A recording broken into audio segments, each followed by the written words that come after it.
Bayangkan sebuah pertunjukan komedi tunggal. Bukan sekedar lucu, tapi penuh sindiran dan kritik. Pertunjukan itu ditonton jutaan orang, memuncaki daftar tayangan terpopuler di platform global. Namun tak lama setelah sorak tawa itu viral, ceritanya berubah arah.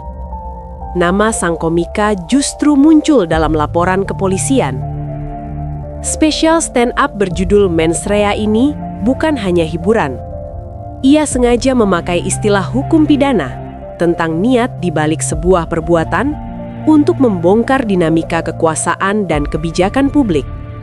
Masalahnya, ketika kritik disampaikan lewat tawa, tidak semua orang mendengarnya sebagai refleksi. Sebagian melihatnya sebagai penghinaan, sebagian lain menganggapnya sebagai ancaman. Media sosial pun terbelah. Ada yang membela kebebasan berekspresi, ada pula yang menuntut batas tegas atas nama hukum dan etika. Dan di titik inilah kita perlu berhenti sejenak lalu bertanya, di mana sebenarnya batas antara kritik sosial yang mencerdaskan dan ujaran yang bisa dipidanakan? Dan jika seni mulai dihadapkan pada ancaman hukum, apakah yang sedang kita lindungi adalah ketertiban atau justru ketakutan?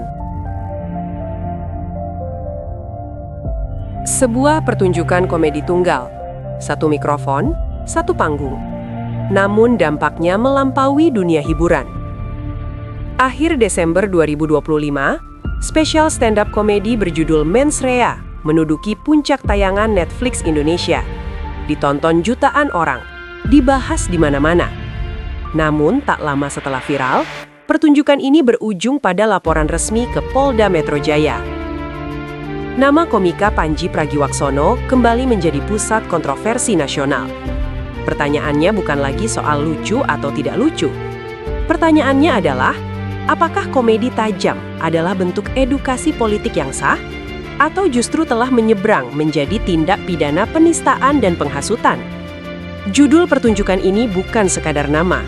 Mensreya adalah istilah hukum. Dalam hukum pidana, mensreya berarti niat batin atau sikap mental seseorang saat melakukan perbuatan. Seseorang tidak cukup hanya melakukan tindakan, tapi harus terbukti memiliki niat jahat untuk bisa dipidana. Pandji Pragiwaksono bukan nama baru dalam kritik sosial. Ia dikenal sebagai pelopor stand-up komedi Indonesia yang secara konsisten menggunakan panggung seni untuk membicarakan isu kekuasaan, demokrasi, dan moral publik. Dalam sistem demokrasi, stand-up komedi bukan sekadar hiburan. Ia adalah medium refleksi sosial. UUD 1945 pasal 28E ayat 3 menjamin kebebasan berpendapat. Namun pasal 28J juga menegaskan, kebebasan itu dibatasi demi ketertiban umum dan penghormatan terhadap orang lain. Disinilah garis tipis itu diuji. Kontroversi Mensreya berpusat pada 3 materi utama. Pertama, isu konsesi tambang untuk ormas. Pandji menyindir bahwa NU dan Muhammadiyah menerima izin tambang sebagai bentuk politik balas budi pasca pemilu. Pelapor menganggap ini sebagai fitnah. Namun pimpinan pusat kedua ormas justru menyatakan tidak merasa difitnah dan melihatnya sebagai kritik internal. Ini menunjukkan perbedaan persepsi pelapor dan sikap resmi organisasi. Kedua, kritik terhadap lembaga negara. Kalimat penutup yang menyebut, polisi kita membunuh, tentara kita berpolitik, menggunakan teknik satir keras. Secara artistik, satir berfungsi membesar-besarkan realitas untuk menyuarakan keresahan publik tentang akuntabilitas aparat. Ketiga, parodi fisik atau ptosis, olok-olok terhadap mata Wakil Presiden Gibran yang disebut mengantuk. Dr. Tompi menyebut kritik ini sebagai bentuk kemalasan berpikir karena menyentuh kondisi medis. Disinilah debat etika muncul, antara kritik politik dan body shaming. Kasus ini menjadi ujian nyata KUHP baru, UU Nomor 1 Tahun 2023. Pasal 300 hingga 301 tentang penistaan agama. Pasal 242 hingga 243 tentang penghinaan terhadap lembaga negara. Lebih dari sekadar pasal, dampak terbesarnya adalah chilling effect. LBH Jakarta memperingatkan bahwa pemidanaan karya seni dapat membuat seniman dan masyarakat memilih diam karena takut. Lebih mengkhawatirkan lagi, muncul laporan adanya pemantauan penonton dan perekaman ilegal di lokasi pertunjukan. Ini bukan lagi soal satu komika, ini soal rasa aman dalam berekspresi. Dalam doktrin hukum pidana, tidak ada pidana tanpa niat jahat.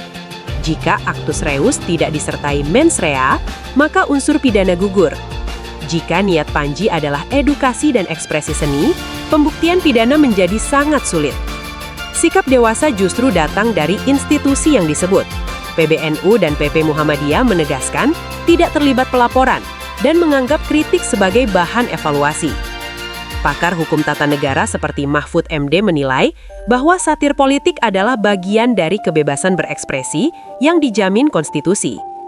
Hukum tidak boleh alergi terhadap humor. Demokrasi yang sehat tidak diukur dari seberapa sunyi kritik, melainkan dari seberapa aman kritik disuarakan. Kritik harus tajam, namun beradab. Negara harus kuat, namun tidak sensitif berlebihan. Stand-up komedi adalah cermin bangsa. Jika bayangan di cermin terlihat buruk, yang perlu diperbaiki adalah wajahnya, bukan memecahkan cerminnya.